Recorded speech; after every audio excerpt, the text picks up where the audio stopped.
Félix, estábamos hablando, hoy entramos en la segunda parte, llegamos a decir incluso Ramón Lasso y sus dos vidas.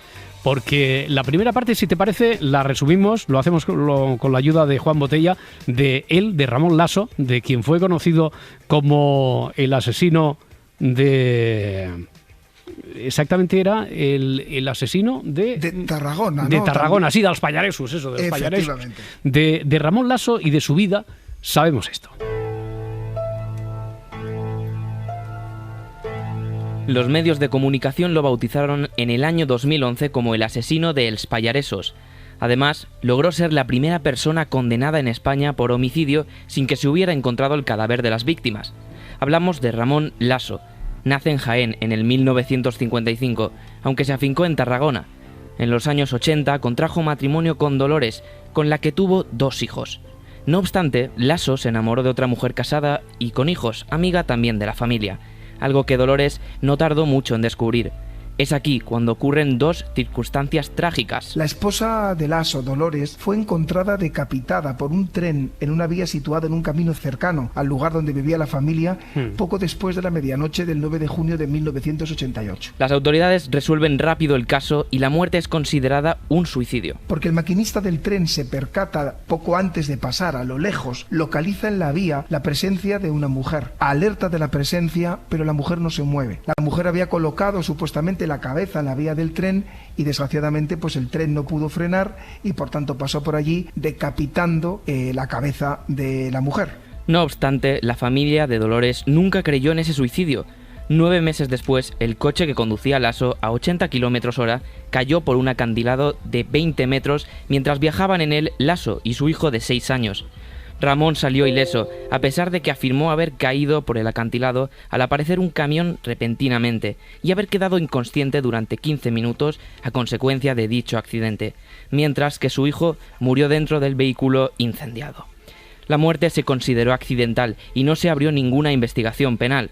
Es aquí cuando la familia de Dolores entra en juego. Dolores nunca había dado señales de depresión. Estaba llena de vida y de planes, y no había habido un cambio en las últimas semanas o meses de la vida de Dolores, aun con la crisis matrimonial. Les extrañaba mucho también el comportamiento de Ramón. A pesar de esa concatenación de fatalidades, no se comportaba como compungido. La familia contrata a un detective privado para investigar a Ramón y presentan el informe al juzgado, solicitando la reapertura de la investigación.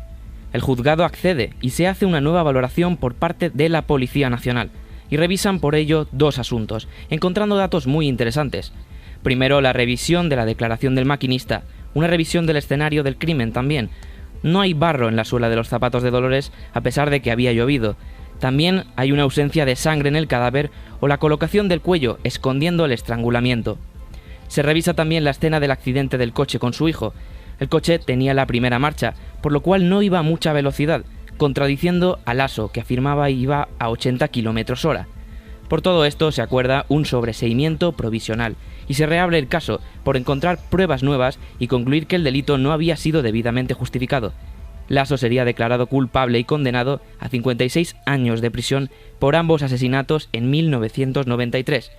No obstante, ya en 1999 salió en libertad condicional alegando buena conducta durante su encarcelamiento, debido a la aplicación del Código Penal anterior al de 1995. Este Código Penal anterior implicaba que por cada X días que cumplías en prisión se te restaban X días de la condena. Por tanto, eso explicaba que en aquella época había condenas de 400 años y luego cumplían 10 o 15 años porque se aplicaban unas rebajas automáticas.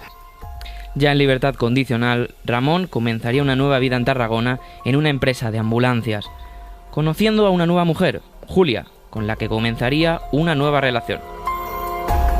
Y en este punto nos habíamos quedado, es ahí cuando decíamos, Félix, que empezaba también una segunda parte, una segunda vida para Ramón, ¿no?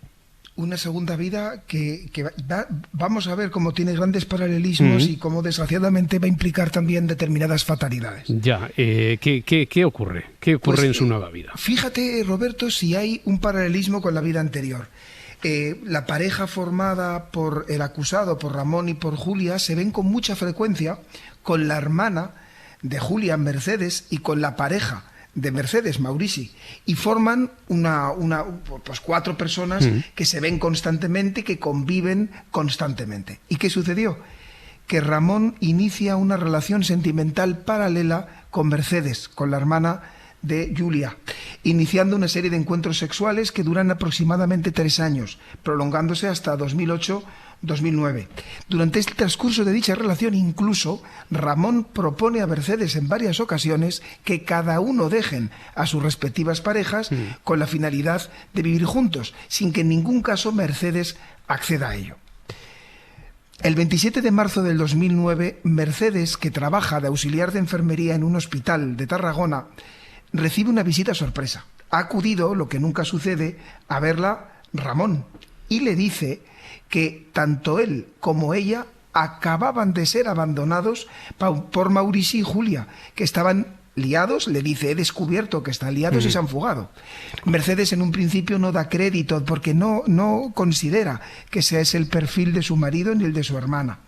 Pero Ramón le convence diciendo que incluso había presenciado cómo Julia y Maurici habían abandonado todo y se lo habían dicho para vivir su propio romance. Ramón le dice que Maurici y Mercedes, y Julia le han dicho que han descubierto que están liados, que Ramón se ha liado con Mercedes y que en venganza han decidido, aparte de que tienen un amor secreto entre ellos, irse juntos y abandonarles definitivamente en venganza de lo que han hecho Ramón y Mercedes. Sí. ¿Qué pasa entonces? Al día siguiente, fijaros lo que son las cosas, Mercedes comenta lo que ha sucedido a una amiga que trabaja de funcionaria de prisiones. Antes de eso, como a Mercedes no le cuadra la historia, intenta ir a denunciar la desaparición. Pero Ramón consigue convencerla y finalmente no denuncian. Pero al día siguiente le está contando lo sucedido a una amiga que trabaja de funcionaria de prisiones y la amiga, muy sorprendida, le dice si desconoce el pasado de Ramón. Porque Mercedes no sabía nada de ese pasado de Ramón. No sabía nada. Ramón le había contado que había estado en prisión, pero por una cosa muy descafeinada, nada que ver con lo que nosotros, ya era muy bien ha resumido el compañero del programa, ¿vale? Entonces, cuando le cuenta realmente el pasado, claro, las sospechas de Mercedes crecen, enormemente, y decide ir al margen de Ramón a la policía y poner una denuncia por la desaparición y además manifestar sus sospechas sobre Ramón. Y de eso hace que comience una investigación. ¿Cómo se encara? ¿Cómo se enfoca primero la investigación sobre esta desaparición supuesta de la pareja? Pues Roberto, fíjate que a veces el azar beneficia también a los sospechosos. ¿Por qué? Porque aquí la investigación se acaba archivando por 3 razones fundamentales. En primer lugar, porque está el testimonio de Ramón. Ramón, fijaros, que está diciendo que incluso les ha visto cómo se marchaban y le han verbalizado que se quieren marchar. En segundo lugar, se encuentra el vehículo de Maurici y Mercedes hallado en las inmediaciones de la estación de Renfe, y ese vehículo se encuentra aparcado de manera incorrecta, dejando en la bandeja delantera del vehículo a la vista como una documentación, es decir, algo que alega que el coche ha sido aparcado mal y rápido, por así decirlo. En tercer lugar, hay una empleada de la estación a la que acude a hablar la policía y incluso le enseñan fotos de Julia y de Maurici, y la empleada de Renfe dice que cree que les ha vendido billetes. Fijaros. Y cuarto, hay una llamada de Ramón, se presenta a la policía y les indica que alguien ha llamado a su madre, a la madre de Ramón, ha dicho que es Maurici y ha dicho que les dejaran de buscar, que les dejaran en paz porque se habían ido voluntariamente. Hay 2 datos más. La Seguridad Social recibe un FAS solicitando el cambio de la cuenta de pensión en la que se debe ingresar la pensión de Maurici. Un FAS redactado en catalán, que era la lengua que usaba Maurici de manera habitual. Y además se recibe, por último, una llamada a un periódico de Tarragona, porque había un periodista del Diario de Tarragona que estaba cubriendo la noticia de la desaparición, y le llaman a su diario alguien que se identifica como Maurici manifiesta lo mismo, que se ha marchado voluntariamente, que se ha marchado con Giulia y que por favor que les dejaran de buscar, que dejaran de publicar noticias porque querían vivir libremente su amor. Ya, ¿qué ocurre entonces? Porque claro, parece que hay evidencias, según como nos estás contando, que todo es creíble, incluso la llamada que recibe la madre de Ramón, el periodista, parece que Maurici dice que nosotros estamos vivos, que lo que hemos querido es quitarnos de en medio, dejadnos vivir nuestra historia en paz. ¿Qué ocurre? ¿Se archiva la investigación? ¿Qué ocurre? ¿Tú como juez o vosotros qué hubierais hecho? ¿Hubierais archivado? No, hombre, ahora es fácil decir que no. Quiero decir, porque está claro, ya sabemos cómo actúa Ramón, ya intuimos qué es lo que puede ocurrir, pero, hombre, si hay pistas suficientes, pues parece que sí. ¿Es lo que hizo el juez, archivar esto? Archivó provisionalmente. Lo que hemos hablado también la semana pasada, se archivó provisionalmente. ¿Qué pasa entonces? ¿Qué sucedió después? ¿Por qué se reabre el caso? Pues Mercedes sigue insistiendo. Fijaros que aquí nos encontramos igual que la semana pasada, ¿no? Sí. La familia sigue insistiendo. Y había otro dato importante, es que Maurici y Giulia no habían sido vistos por nadie, salvo ¿no? por Ramón. Nadie. No, solo supuestamente hay una voz que dice que se parece y una carta y tal, pero nadie ha visto. Bueno, sí, la taquillera efectivamente de la estación que decía sin seguridad. Claro. Vale. Y a la policía no le cuadraba la historia. Uno, por el perfil criminal de Ramón, y dos, porque prácticamente, salvo, como tú muy bien has dicho, lo de la taquillera, todo dependía de él. Entonces, ante la insistencia de Mercedes, entonces se vuelve a reabrir el caso, se investiga. Se vuelve a reabrir, Roberto, y hay otro dato importante, que entra una nueva unidad policial en funcionamiento, una unidad policial además que ha tenido una repercusión importante en Cataluña, que es la unidad de personas desaparecidas de los Mossos d'Esquadra, ¿vale? Esto es muy interesante, muy interesante, porque esta unidad propone 3 innovaciones por esencia. Fijaros, hasta entonces normalmente las unidades policiales centran las investigaciones en el autor y en el cuerpo si se ha encontrado, ¿no? Pero esta unidad lo que hace es centrar la investigación no en el autor o el sospechoso, sino en las víctimas, porque se llega a la conclusión, pues con técnicas modernas de investigación policial, que también a través de las víctimas, si reconstruyes su vida, puedes llegar a conclusiones y puedes llegar a saber quién es el autor, ¿vale? Entonces, vamos a estudiar a las víctimas y llegan a las siguientes conclusiones. ¿Qué es lo interesante del perfil de Maurici? Pues lo interesante es que se trata de una persona que estaba quejada de distintos padecimientos, de distintas enfermedades físicas y psíquicas que le exigían una medicación permanente y un tratamiento médico permanente.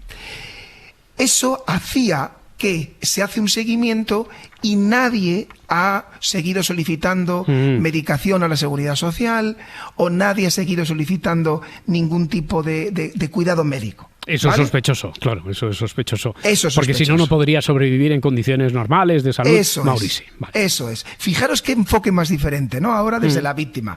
De Giulia se estudia un poco un retrato psicológico de ella y se considera que es una persona muy sociable, muy amigable, muy familiar. Y aunque pudiera ser razonable que no tenga contacto con Mercedes, pues por la traición sentimental existente, es que no tiene contacto con nadie de su entorno. Nadie que la conocía, nadie que fuera amiga de ella, absolutamente nadie tiene noticias de ella. Ya, oye, según este criterio de la nueva unidad, ¿se revisa todo lo que antes se había dado como bueno? Quiero decir, ¿se vuelve a hablar con la madre de Ramón para ver o incluso si se puede llegar a conseguir la grabación de aquella llamada al periodista, a la madre de Ramón? ¿Se vuelve a... Todo se vuelve a revisar óptica, de forma crítica, imagino, ¿no? Efectivamente. Con esa nueva óptica se revisa todo, ¿vale? Y luego hay otro dato muy importante, y es que las víctimas son de ingresos modestos, Roberto, con lo cual no tienen, claro, si son millonarios, que esto lo hemos visto en las series, ¿no? Las películas, tienen capacidad de desaparecer, de crear una nueva vida, pero si son personas de economías modestas, es mucho más difícil, sin trabajar o sin conocer un trabajo o un medio de vida. Con todo eso, ¿saca conclusiones la unidad como para señalar a Ramón como sospechoso, para centrarse en él, para centrar en él las investigaciones, y saca algo en claro o no? Se saca con elementos fundamentales que llevan al juicio a establecer una serie de indicios que se recogen perfectamente en la sentencia, porque se llega a la conclusión de que Ramón es el responsable de la desaparición. Veo que este caso nos va a dar para 3 capítulos, porque todavía tenemos que saber qué es lo fundamental que ocurre en el juicio, qué es lo que señala a Ramón, si al final se le declara culpable. Y, por cierto, que todavía no sabemos si han aparecido los cuerpos de Maurici y de Julia o qué fue de ellos. Adelántame algo de esto. ¿Se supo que fue de Maurici y de Julia o no? Solo se supo que necesariamente tenían que estar muertos. ¿Se ha encontrado el cuerpo de Maurici y Julia? No se ha encontrado. La próxima semana, entonces, tercer y último capítulo de... Lo desvelo todo, te lo prometo. Claro. Fue interesante el juicio, imagino, ¿no? ¿Hubo alguna que otra sorpresa? Ya. Bueno, pues lo repasamos la próxima semana. Félix Martín, fiscal, un abrazo muy fuerte. Muchas gracias. Abrazo enorme para todos. Hasta luego. Adiós. Buenos días.